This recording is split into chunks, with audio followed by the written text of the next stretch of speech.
Yan po sa aking mga puso. Ang mga kaibigan ng pagkakas. Lupos ay kasalan ng mga alam mo na ang Amen. Ating magkaya para sa kalasan namin ang Pilipinas.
Yan. Maraming salamat. Muli po ang ating liga ngayong taon. Katulad ng mga nakakaang taon, nandun sa ating napakahusay, napakasisipat na malidat kabangan dito sa ating barangay. Kaya po ating silang tawagin dito sa unahan.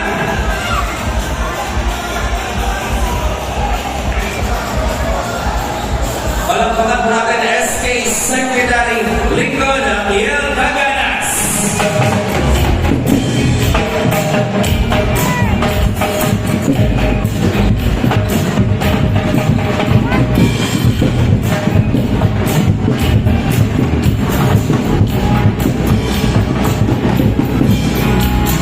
SK Treasurer Saipunen Altuan.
SK Kagawa, Crispina Meren Isliga.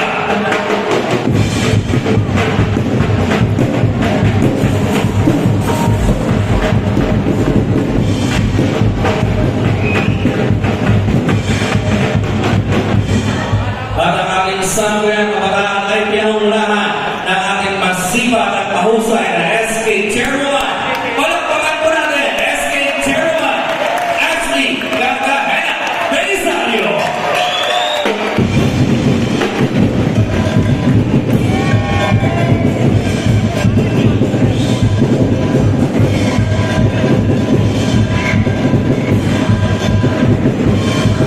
Muli po, barangay po, palakpakan po natin ang ating sambayang kabataan. Palakpakan naman po tayo dyan.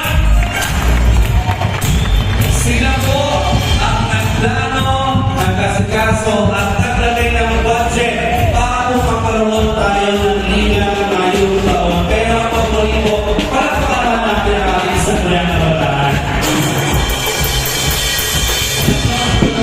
Barangay po ang isa sa may pinakamalaking budget para sa liga ng kanilang barangay. Kaya naman karapat dapat na sila ay bigyan palakpak dahil mahuhusay ko ang ating mga lider kabataan dito sa barangay po.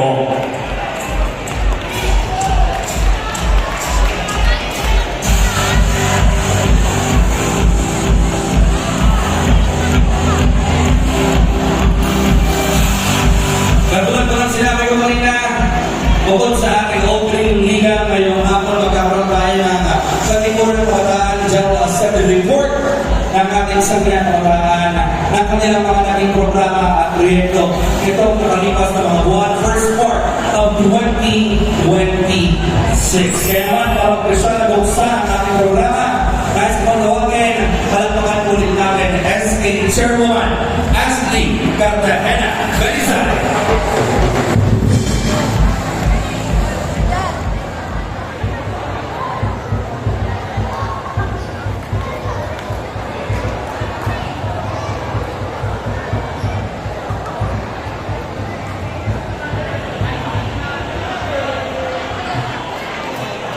Ayun, magandang hapon po sa ating lahat. Masaya po ba kayo lahat? Ayun, sana naman masaya tayo lahat sa ating third asset ulit po ginimeng taon at matapos natin ito ng maayos. Siyempre, at masaya ang players natin, no?